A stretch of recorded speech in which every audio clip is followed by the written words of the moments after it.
Shalom Alejem. Paz de Cristo hermanos, amigos, que la paz de Jesús de Nazaret sea con ustedes. En mi otra cuenta, están aprendiendo sobre la Biblia. Alex Robles 777, 19, 696. Esta es la cuenta en la que pueden ver videos sobre la Santa Biblia. Nosotros los evangelistas, estamos aquí para servir a Dios. ¿Cómo le servimos? Adorando su nombre, y trabajando para Él. Trabajar para Él es llevar su plan, y su palabra, a cuanta gente la necesite o quiera saber de ella. Y su palabra es la Biblia. Voy a empezar a hacer unos videos de sana doctrina, será algo que se llamará, Analizando la Biblia. Tal como lo dice el título, analizaremos lo que quieren decir algunos versos que se les hagan confusos, sobre los que tengan dudas, o bien, los que han sido tergiversados por los hombres. Para que entiendan qué es lo que quiere decir en verdad, y no les siembren ideas tontas en su cabeza. Estamos haciendo esto para enseñar y corregir. ¿Corregir? ¿Corregir con autoridad de quién? Pues con la autoridad de Jesucristo. Porque nosotros no edificamos con nuestras propias metáforas, con nuestro propio criterio. No, señor. Nosotros edificamos, guiándonos con la Biblia. Empecemos. En el libro de Proverbios, dice lo siguiente. Proverbios capítulo 14 versículo 12. Hay caminos que al hombre le parecen derechos, pero al final son de muerte. En mi cuenta ya mencionada, subí un video sobre la mala música cristiana. Y en un cachito, puse ese texto bíblico, para que vieran cómo se disfrazan las cosas. Como de un día para otro pasa de ser el mejor camino, al peor camino que pudo haber existido. Una amiga, me dijo lo siguiente. Pero hay caminos que parecen de muerte, pero resultan ser derechos. Amada, déjame explicarte algo. Y también escuchen esto, los que también piensan de esa manera. Veamos qué dicen las Escrituras, en 2 de Corintios, capítulo 11, versos 14 y 15.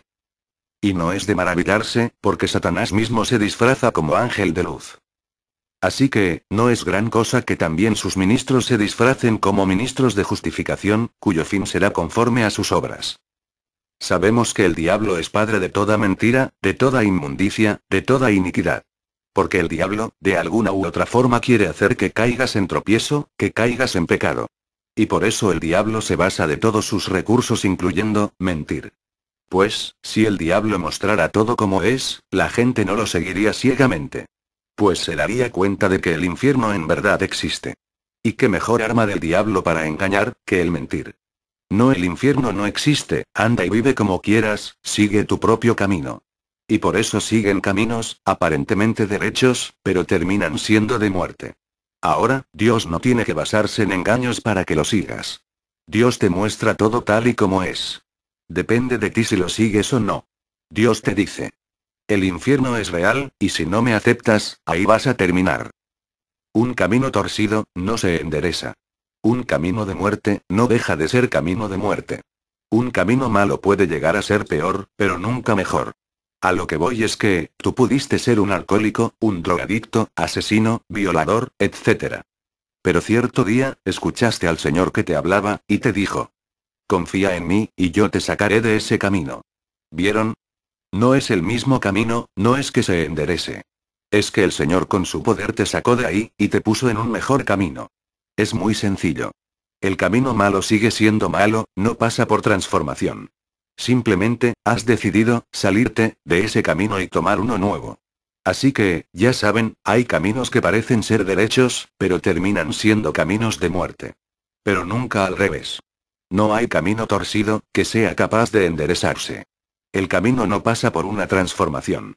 La transformación ocurre en ti. Espero que esto les haya quedado claro.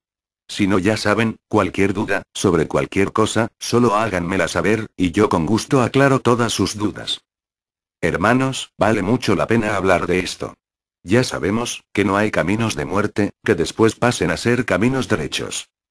Pero ahora vamos a hablar un poco sobre los caminos aparente buenos pero, que acaban siendo malos. Aprendamos un poco a distinguir los caminos del diablo. Un camino aparentemente derecho es. Un ejemplo. Amigo, la cerveza no hace daño a nadie, no si la tomas con medida. Pero en la Biblia dice que los borrachos no entrarán en el reino de Dios. La Biblia. ¿Pero tú qué dices? ¿Que acaso no te gusta el alcohol? Deja de hacerle caso a la Biblia y empieza a decidir qué es bueno y qué es malo. Solo se vive una vez. Así es. Los caminos de muerte son aquellos que dicen que está bien hacer las cosas que la Biblia prohíbe. Y decir que no es malo. Caminos malos son los que te incitan a hacer cosas malas. Pues eso de que el alcohol se debe tomar con medida, es una mentira ruin. ¿Qué tiene que ver el alcohol con este tema? Mucho. Ese es un buen ejemplo, de lo que es un camino, que empieza bien, pero termina en muerte. Porque sabrán, que Dios no juzga por medida. Sino por conciencia. Es decir, no importa si tomas poco, o mucho. Tú tomas y la Biblia prohíbe el alcohol. O sea, que él apenas, por pura curiosidad, probó apenas una sola gota de cerveza, es igual de pecador que el que ya se tomó 6 caguamas. Pues, si tú ya sabías que eso está mal, ¿por qué lo haces? Así que no importa la cantidad. Si tomas un solo sorbo de cerveza, ya eres alcohólico, pues, en la Biblia no dice que después de unas tantas copas ya eres alcohólico. No, eres alcohólico desde que empiezas a beber, aunque seas de una cerveza al mes, eres igual de pecador que el que se pasa todo el día tomando bebidas alcohólicas. Uy, Dios mío, aquí ya me metí en un tema muy profundo. Pero será para otra ocasión. Lo que importa ahorita es que hayan entendido, que el camino de Dios, siempre será de Dios. Y un camino del diablo, será siempre del diablo, aunque éste trate de disfrazarlo lo más que pueda. Pues, si la Biblia dice que es malo beber bebidas alcohólicas, créalo, y que nadie lo mueva de ahí, pues, el diablo quiere hacer caer al hombre a como de lugar. Espero haberme explicado bien. Cualquier duda, ya saben que son libres de preguntar. Pues es necesario que entiendan esto. Cualquier duda, con confianza, yo los ayudaré a poder entender mejor, sobre lo que no les quede claro. Que Dios los bendiga hermanos, amigos, hasta pronto.